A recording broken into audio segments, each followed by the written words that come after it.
Welcome to the Southwest Florida Real Estate Update, hosted by the York Group of Downing Fry Realty. Our show will bring you the most up-to-date information on the local real estate market, presented by leading experts in the field. Hi, and welcome to the Southwest Florida Real Estate Update. I'm Michael York of the York Real Estate Group, and today we're joined by our host, Jim York, and his guest, Don Ross Jr., President of Ross Title and Escrow. Thank you, Michael, for the introduction. Well, we're here with Donald. Hey, Jim. How are you? How are you today? I'm doing well. So, people that haven't seen our show before, just give them a little short background of yourself, okay? My name's Don Ross. I'm an attorney. I also have a degree in taxation. I'm one of the owners at Downing Fry. I've been in-house counsel for 25 or so years. I have a title company, Ross Title and Escrow. There's 8 of us. We do quite a few closings. Most of them have been with me a very long time. My manager over 30 years, her daughter 20 years, a little bit over, her sister over 10 years, and then a niece. So integrated unit, we know how we each like to work, how I like things done and how they like things done, do a fair number of closings, and hopefully do a decent job. You do a great job for our clients. Oh, thank you, Jim. And I appreciate you coming on the show every month and giving us an Thank you. update. So today, I know we've been going through a lot of these disclosures, okay, with inspectors. Right. And I mean, it's just a disaster because some of the inspectors we feel are just not qualified. I don't know if there's a bunch of new ones or what, but I just wanted to have a show that we go over this because it's creating a big problem, and you're seeing it too on your end. It's turned into a blood sport. I litigated the first 10 years or so of my career, and that takes a different kind of mindset where you're fighting to the bitter end, and then on the day of the trial, there's some sort of resolution usually. That litigation is a lot of stress and strain with a lot of boredom right in the middle of it. But what I've noticed in the last 2 weeks is that every other file seems to have inspection issues. People are more anxious, they're more aggressive. I don't care what the contract says. I'm not closing on a house with wood rot, and things like that. Just last weekend I was in Georgia for my granddaughter's 5th birthday, and I had to come back early to deal with 2 closings. One was $5 million, the other one was a little over $1 million, where the buyers were threatening not to close, so I had to get my large body back here on time to deal with it face to face with these people. One of them, and this is typical, this is happening all the time, and it's something that we've talked about in other shows, but when the buyer makes their request, this particular one, they had a roof inspector who said that the roof was leaking, and the request was have roof and attic inspected and repaired by a roofer. That was the buyer's request. The seller responded by saying, yes, we will do that, in the buyer's election seller's response form. So the seller went out and got an actual roofing company. So you start out with the inspector saying the roof is leaking, and have the roof inspected and repaired by a roofer. Now, if we can stop there for a moment, it is not the seller's responsibility to have anything inspected. The seller doesn't have to inspect a thing. Right. Okay, so whenever you get an inspection report from Joe Inspector saying, the roof is leaking, have roof inspected by a roofer, that obligation is the buyer's. It's not the seller's, and to have the seller agree to go out and hire somebody to go inspect it goes against the terms of the contract. That's a very good point. Okay. I mean, but it happens all the time. It does. It's opening a can of worms, and so anyways, in this particular case, and I have like 5 of them in the last week. Right. We hired, or the listing agent hired a roofer versus the inspector. The roofer says there's no leaks. The buyer says, I don't believe you. He says, well, we've agreed and done what you asked us to do. Okay, you asked us to hire a roofer. We hired a roofer, and the roofer found nothing, and it's perfect. Day before closing, the buyer gets another inspector, which they're not entitled to do. They're beyond their 15 days, but they got somebody to go out there and look at it. And the inspection report, and I won't name the company, but it was The roof may have this, it may have that, it might have this, you know, a lot of maybes, and there's no definite, you know, the roof is leaking, there's no definite, there's structural defects. It's just a lot of conjecture, total conjecture. So I had to fly back from Georgia for my granddaughter's birthday to deal with this. So I was not in my normal happy-go-lucky frame of mind. You know, I was not pleased. So, you know, it took a telephone conversation with the other attorney, where I essentially said that your last roofer who came out, it was garbage. A lot of maybes. There's no, it's leaking or not. We complied with what you asked us to comply with, even though really the additional roofer inspection should have been your client's responsibility, not my seller's responsibility. But to be nice, we offered a modest credit, you know, less than half of what they wanted. And I said, take it or leave it. I said, I'm done with this thing. Right. You know, because once, if it doesn't get resolved at closing, it goes to litigation, which is a nightmare for both sides. But it's increasingly becoming more contentious. Buyers routinely ask sellers to go have additional inspections done, which is not their responsibility under the contract. And sellers are signing the buyer's election form saying, we agree, and then the buyers don't like it. And then you have 3 reports floating out there, one from an inspector, one from the roofer, one from you know, another roofer. So in summary here, let's just put it this way. So somebody does a home inspection, okay, and we see this all the time. The home inspector says it should be this defective item. Right. Okay, it could be defective or not, some of them, depending how they're wording it, okay? Right. It should be repaired by a licensed roofer, okay? Right. So the buyer does not have to have that repaired unless he thinks it should be repaired. Is that what we're saying? No, no. What I'm saying is that the buyers are increasingly, they do one inspection and they think that's all they need to do. Right. That's it. You know, if they read their own report, if their own inspector is suggesting additional investigation, that is the buyer's responsibility. A classic example would be the air conditioning differential is not up to manufacturing specifications when they're looking at the air conditioner. The inspectors are just holding a mirror up to the house saying, gee, the differential is off. They don't know why it's off. It could be the fan speed, there could be a leak in the coil, but if it's a relatively new air conditioner, it could be just the fan speed. And that's according to what one owner of an inspection company told me. It's just you tweak the fan speed and then it's okay. So the buyers are asking the sellers to do additional inspections. The contract does not require them to do additional inspections.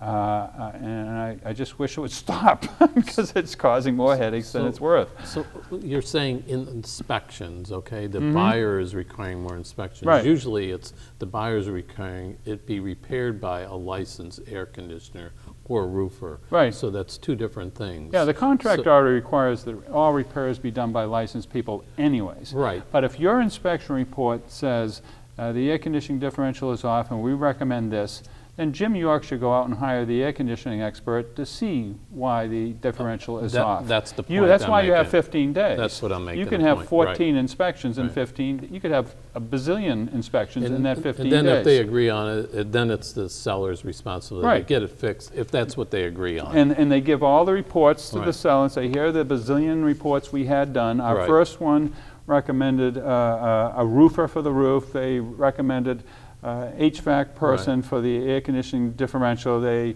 recommended something else for some other issue, and we did it. So we got now 4 inspections, and now we're making our election, which does not ask you to do any inspections. Exactly. It just says, here are our 4 reports. You know, so one leads to the other. The general inspection is sort of like first base, if you're in a baseball game.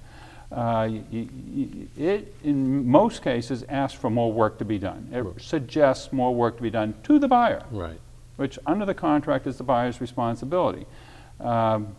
People just, I don't know why, maybe people are just misinformed, but They're going with the initial inspection. They're not following through with the additional inspections recommended by their own inspector. That's right. And they're asking the seller to do it. Yep. The seller doesn't have to do it, but I get these after the seller's agreed to do it. Right. So now I get stuck at these closings where in this particular case, we had 3 inspections. And 2 of them, well, the second one, the seller was asked to do it, and the seller agreed. So we got a roofer who's more qualified than the inspector. Right. You have to go to more school to become a roofer than to be an inspector. And our roofer told their inspector, there's no leak. Buyer wasn't happy about that. So they dragged somebody else in, and on the day of closing, they wanted a significant credit. Right. So, I flew back, cut the birthday trip short, and I had to deal with the attorney and just say, this is it. Right. This is it. We can litigate, which is incredibly stressful, but your reports are late. We did what you asked us to do. You asked us to hire a roofer. We did, and the roofer says it's fine. We complied. We're not doing anything else. This is it. We're done. That's it. And unfortunately, you people, I think, unless you get to be aggressive, they perceive that as weakness, which is sad because it sort of adds to the deterioration of our social fabric in this country. And they're not reading the contracts, and they're not even reading their own inspection report. Well, Don, I think we kind of clarified that, and I think what we're going to do is take a little short break, hear something a little bit about the York Real Estate Group, and then we're going to come back that we should try and settle these things rather than go to litigation, right? Yes. We'll be right back in 1 minute. Thank you. Thinking of buying or selling a home in Naples, Marco Island, Bonita, or Estero, Florida? Think of the most experienced York Real Estate Group, associated with the #1 brokerage in Southwest Florida, Downing Fry Realty, which produces yearly real estate transactions of over $1 billion. Jim, Michael, and Morgan make up the York Real Estate Group of Downing Fry Realty, with over $275 million in sales transactions, along with offering over 25 combined years' experience in the local market. The Yorks can offer the experience and trust you need in a realtor. Call them today at 239-273-6727 or visit their website at www.naplesyorkrealestate.com. Looking for a real estate closing agent in Southwest Florida? Ross Title and Escrow has over 25 years experience and has closed over 20,000 residential real estate transactions. Donald Ross Jr., president of Ross Title and Escrow and a practicing attorney in the state of Florida with a degree in taxation, is here to service your needs. Call Mr. Ross or one of our 4 closing agents for a free consultation today.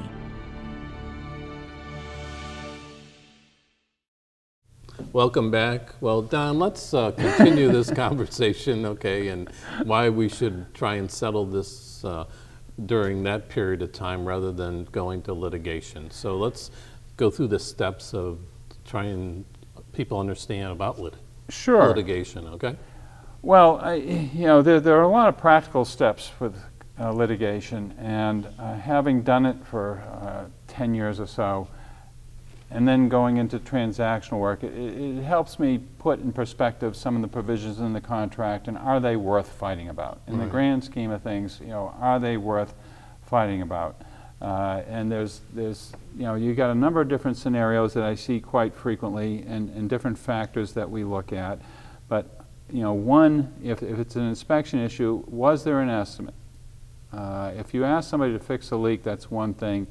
If you ask them to fix a leak and here's the estimate is $1,000, right, people can quantify it as a $1,000 issue rather than a potential blank check issue. So whenever you can get an estimate, that's a practical consideration you can use. So your buyer can evaluate it, your seller can evaluate it. They're evaluating $1,000 on, say, a $500,000 home, rather than just fix this or fix that. It's like going in and get a car fixed. They give you an estimate. Give me a number. Right. I can understand numbers, but if you tell me I have to remediate the mold, I have no clue what that's going to cost. Right. So give me a number, and then we can wrap our heads around it and make a rational financial decision. So the more information you give your clients, the better it is.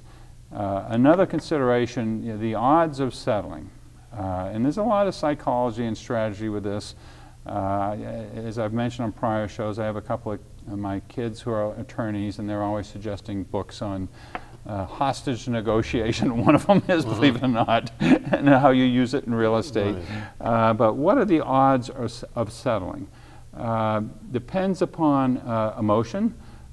If we have a time limit of 5 o'clock today, I tend to try to get more time so people can settle down and not make an emotional decision. I know personally, whenever I've made an emotional decision, it's been the wrong one. If I act on because I'm angry or upset, it always turns around and bites me in the end. So it's if you can strip it of emotion, let people look at it the following morning after they had a good night's rest, it's much easier to settle. The cost to litigate is part of it. People are often surprised that they actually have to go to court to get a deposit, for example. They think the deposit will automatically be released by the escrow agent to whoever the party is entitled to it. I mean, the escrow agent, i.e. like my title company or some law firm, is just automatically going to believe one side over the other and just give them the money. Doesn't happen that way. The contract has specific guidelines on when they can release the monies, the escrow agent, you know, the closing, direction of the party, order of a court. And the order of the court is if you've tried to get the seller and buyer to agree on what's going to happen to that $5,000 escrow and you just can't get it done, the escrow agent has the opportunity to essentially sue the seller and the buyer, give the money to the judge, and tell the judge, you know, we, the escrow agent, are not claiming any portion of that $5,000. The seller wants it, the buyer wants it, you decide, Your Honor, and please let us off the hook. And they sign an order releasing the escrow agent from any liability, and the seller and the buyer are forced to go out and hire lawyers who are expensive to fight over the $5,000. If you've never had a customer, if your customer has never been through a lawsuit, it's very hard to explain that to them because they think it should be fair, it should be right, they should automatically get it. Why do I need a lawyer? I don't understand. And, you know, and they just have never been there.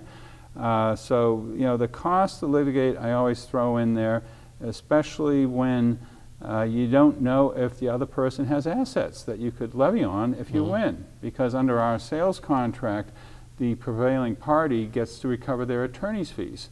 But if the other party is in France, you know, you have to sue in Florida, get a judgment, and then try to hire a French lawyer to go chase the person in France. And how much money are you going to invest in this $5,000 deposit? I keep using the $5,000 as a hypothetical. I look at the health and the age of the parties. I've had situations where the people were elderly. In fact, one case in particular, the lady just passed last week. This was probably 15 years ago. They were fighting over repairs. And it was a property that had 2 homes on it. And they wanted the second home so their daughter and their grandkids could live next to them. And the first time in my life, I swear, I asked a lady how old she was. I mean, because it's just not things that we do. That's right. If you want to live, you don't do that. And they told me, and I said, well, have you looked for other properties with 2 homes? And they said they have, and there aren't any. And I think it was like a $15,000 issue, and it was like a $500,000 home. And this was years ago. And I said, well, you're buying this so your daughter and your grandkids can live next to you, and you're, you know, in your late 70s, and your husband's a little older. You know, what dollar figure did you put on that? You know, you can win this legal battle here, but you're not going to get to live next to your daughter and your grandchildren for whatever number of years you're given to live on this planet. So you might want to consider that. And that caused them to pause. They bought the property. They didn't get their $15,000. The husband lived for 3 years. And the wife, after that, kept coming into my office every time she had any sort of legal letter. She's a very nice lady. Will you look at this, Don? Will you look at that? And I would, and I would never charge her. She was a very nice lady. And she passed away maybe a week, no, she passed away January 27th. Her daughter called me, and she was thanking me for what I did 15 years ago, that her mother really appreciated living right next to her and her kids. So, you know, the health and the age, I've had cases where one of these ones that I was referring to in the first segment, we only got through one because I rambled too much, but the seller, the husband had triple bypass surgery, wife was crying, and it was like a multi-million-dollar transaction. And when she started to cry and told me her husband had triple bypass, you know, then my concern is for their health, not the deal. The deal is secondary, and with wealthy people, it's usually safe to ask, do you need this sale? Does it matter to you at all? Can it close next year? Do you really care? Is this worth getting excited over and jeopardizing your health? And they said, no, it's not. We don't need to sell it. We don't care, which is the luxury of dealing with people of that economic stature. It can close, it cannot close. They don't have to bluff. They mean it. So that is one of the variables I look at. You know, do they need to close? Their health. If they've never been through a lawsuit, I personally have refused cases when I litigated because I did not want somebody dying just because I'm trying to win a victory that we were entitled to win. Right. I mean, I could win the battle but lose the overall war, which is do what's best for my client.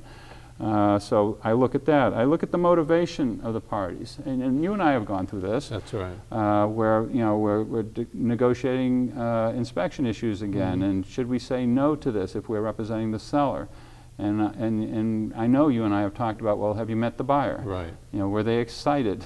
Oh, they really love it. You think they'll walk away if we say no, which is their right under the contract? And I know there have been cases where you said, no, I don't think they're going to. I mean, one was a lady doctor who, and she came in with her mother, and they love it, and it's great. So we were able to say no to some crazy permit issue that was 20 years old. So I'll look at the motivation of the people. Stubbornness. You know, that's interesting. It's not only stubbornness, but it's cultural differences, because we get people from all over the world, some areas where it's almost rude not to negotiate certain cultures. So, you know, I'll have somebody from India, I'll have somebody from Sweden, I had a doctor from Israel, people from Canada. Then I'll get and I always pick on New York because I have family up there, but I'll get the New Yorkers, then I'll get the Miamians. Right. So for some of them, it's almost, they're being lazy if they don't try to torture the other side and get the best possible deal they could get. So you have to know whether they're stubborn or whether that's just their culture. I mean, my daughter-in-law, for goodness sake, she's on her honeymoon, and she spent 3 hours negotiating the price of a painting in Florence. Right. It was like €100. I'm like, really? I mean, you got X days there, and you're going to spend half the day negotiating this painting? Right. But I can't help it. It's, well, it's not a prudent use of your money. So we look at all that, and part also is the size of the deposit. The bigger the deposit, the easier it is for the seller to deal with the buyer, because the buyer has more to lose. Right. So, you know, the big deals this week where people are fighting over inspections, most of those had large deposits. So if you do it right, if you respond precisely, the buyer has not only the deposit to lose, but if they lose the lawsuit, they lose their attorney's fees and the seller's attorney's fees. Yes. The sellers, just if they lose, they pay for 2 sets of attorney's fees. They don't lose the 100 already was the buyer's to start with. Right. So there's a lot of feel to it. I'll use examples that I've been through, because as I've mentioned before, my wife's a retired teacher, so you know, what's your home life going to be if you go home to somebody who doesn't understand litigation? Right. Will it affect your home life? Will it affect your ability to sleep? Will it affect your health? So those are all some of the issues, the practical considerations we look at when advising somebody to go into litigation. Well, that covers quite a bit. So I talk too much, huh? No, it does. I mean, I think, you know, what we should do is people should just try and sit down together and try and work things out, because they don't realize how costly it is and time consuming it is, and for It's litigation, stressful. and it's stressful. Very So- stressful, very stressful. But Don, I appreciate you coming on the Oh, show this month. thank and you. See you next month. And I Absolutely. think this will be beneficial for sellers, Hope so. buyers, everybody, okay? Hope so. Thank you Thank you, very Jim. much, and we'll see you next week. Thank you.